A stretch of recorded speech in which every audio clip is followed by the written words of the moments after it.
Hello, everyone. This is Miss Christine from the Davis County Public Library, and I'm here to bring you a story along with some songs, and we're going to start with our hello song. Remember, we're using a little sign language. Hello, friends. Hello, friends. Hello, friends. It's time to say hello. Good. So, this is hello. This is friends. You can lock your fingers together like this, take them apart, lock them together the other way. And time, like you're touching your watch, if you had a watch on your wrist, to say hello. Okay, you want to try it again? Hello, friends. Hello, friends. Hello, friends. It's time to say hello. Good job. Yay. Okay, so I would like to let you know a little bit about a sassafras tree. And it's a medium-sized tree. And it can get up to about 50 to 60 feet. And the world's largest sassafras tree is right here in Owensboro, Kentucky. And it is between 250 and 300 years old. It's 100 feet tall. Can you imagine? Remember, they're a medium-sized tree and they can get up to about 50 to 60 feet tall, but ours is 100 feet tall. The only known tree to have lobeless leaves and 2 lobe leaves and 3 lobe leaves and 4 and 5 lobe leaves all on the same tree. Now, when I say lobes, I'm kind of looking at, this is 5, right? So the tree leaf it goes up like this, goes down. There's 2 lobes, 3 lobes, and up again, 4 lobes and 5 lobes. If you come visit our tree in Owensboro, then you're going to find all different number of lobes on that tree. And guess what? It's right next to the library. So the next time you're visiting the library, step over just 1 block and there is the sassafras tree right on Frederica Street. There's a neat story behind it too. There's more written about it at there's a little plaque there. Okay? So let's see. Oh yes, trees. Wow, that reminds me of another tree I know about. It's a tree named Steve. Can you imagine that? Well, it's right here. Can you see it? Okay. Now, this tree lives in someone's backyard. Remember I told you it was Steve? And the title of the book is Our Tree Named Steve, S-T-E-V-E. And it's by Alan Zweibel and illustrated by David Catrow. I should say Catrow, I think. There's our title page. I'm going to move. Okay. And it's published by G.P. Putnam's and Sons. Dear kids, a long time ago when you were little, Mom and I took you to where we wanted to build a house for us to live in. But in order to build there, men had to come and clear the land. I remember there was one tree, however, that the 3 of you couldn't stop staring at. Adam thought it was crying. Lindsay said it looked nervous. And Sari said, she was only 2 years old, couldn't pronounce the word tree and called it Steve. I love you, Steve, she kept saying. And then Adam and Lindsay started saying it. And before too long, Mom and I got the hint and asked the builder to please save Steve. The day we moved in, Steve was there to greet us. There he is. Look how big he is, all the way around his trunk. He quickly worked his way into our lives as a swing holder, target, third base, hiding place, jump rope turner, and whenever our dryer broke down, He held our underwear with pride. Yes, right there in the center of our yard, this weird-looking tree grew to become the center of our outdoor life. Through all our barbecues, campouts, dance parties, or when Adam and Lindsay started getting crushes on the Simon kids next door, Stevie adjusted to our every need. And it wasn't always easy, standing tall through the snowstorms in the winter. Or when Uncle Chester napped in the hammock. Couldn't possibly have been fun. Not to mention the time that the sewer overflowed and Steve sucked up all the smelly water before it drowned Kirby. Ooh, I think that's Kirby right there. Then got so sick himself that the tree doctor had to give Steve a haircut. That made him look like a big thumb. Through the years, Mom and I have tried to show you, in a world full of strangers, the peace that comes with having things you can count on and a safe place to return to after a hard day or a long trip. Which brings me to the point of this letter.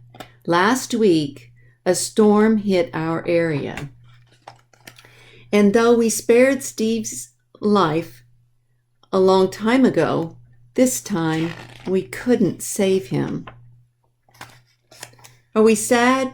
Sure we are. But even in his final moments, when he could have fallen on our house, Sorry Swings, Kirby's house, or Mom's garden, Steve performed his last trick and protected all of us to the very end.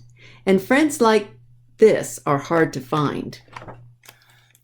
So when you come home from Grandma's next week, Steve will not be able to greet you as he's done in the past. I'm sorry. But please know that Steve will always be with us, in our hearts, in our thoughts, and in a different tree at the other end of our yard. See you next week. Love, Dad.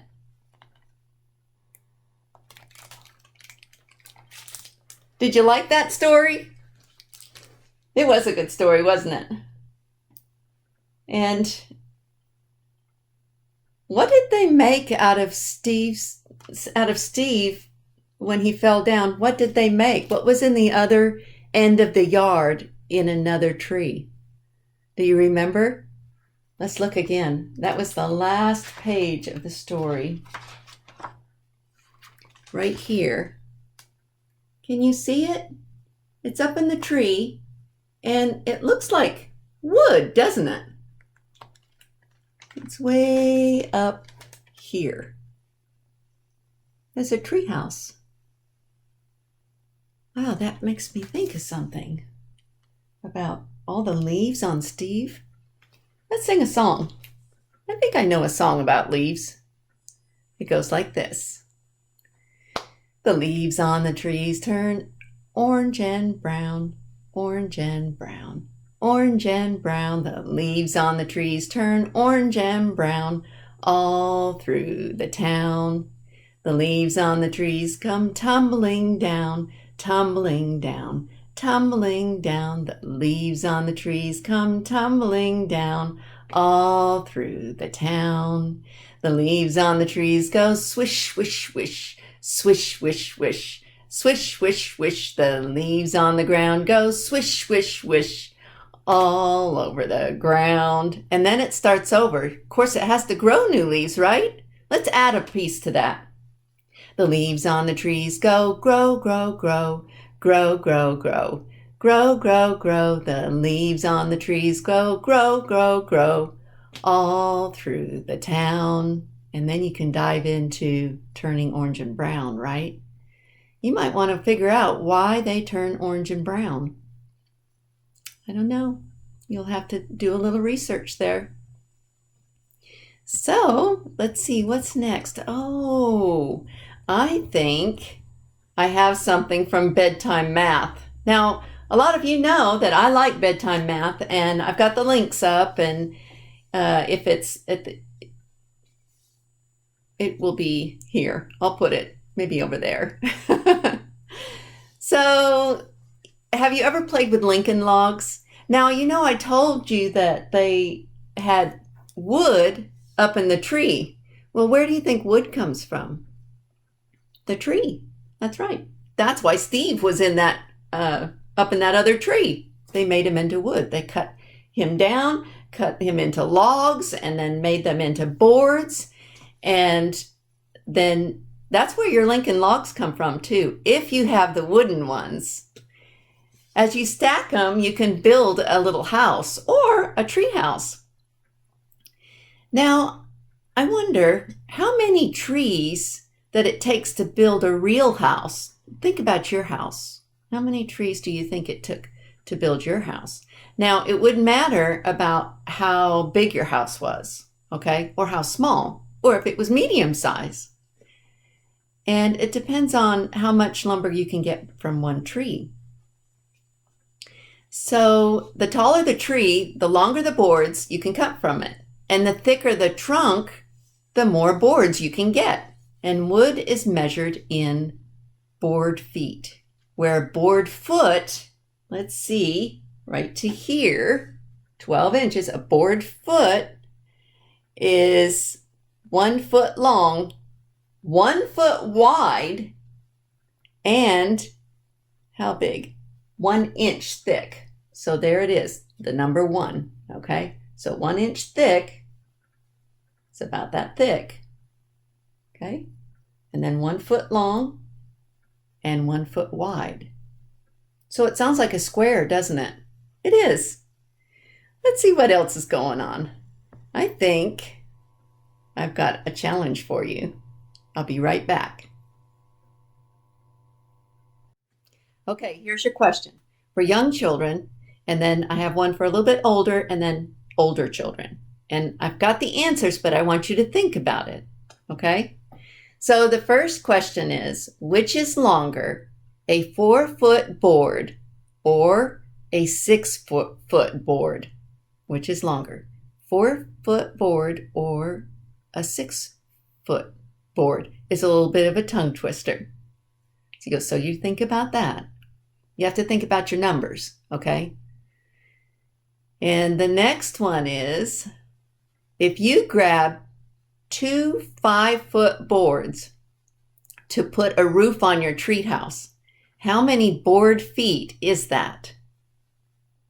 And you have to assume that they're 1 foot wide, 1 inch thick for a board foot. Now here's a bonus. You got to think about that. 2 5-foot boards. And how many board feet is that? Okay. What if you decided you needed 3 times as much to keep the rain out? Now how many board feet do you need for your roof? You needed 3 times that. Little multiplication in there. Okay, here's for the older children. If a tree has 50-foot trunk, how many full 6-foot long boards can you cut from a 1 foot wide, 1 inch thick slice? That's the full length. If a tree has 50-foot trunk, how many full 6-foot long boards can you cut from a 1 foot wide, 1 inch thick slice? That's the full length. Okay. If you're building a wall that's 12 feet wide and 8 feet tall with 100 board feet of wood, would it be enough for the project? Think about that one. This is my last one. If you're building a wall that's 12 feet wide and 8 feet tall, will 100 board feet of wood be enough for the project? Now, think about that. Just for a few minutes. You're going to have to think about those. And then I'll come up with the answers, okay?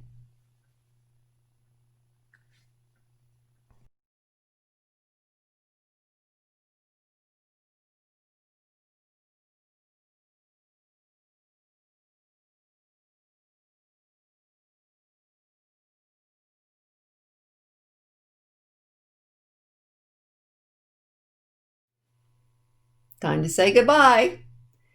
Goodbye, friends. Goodbye, friends.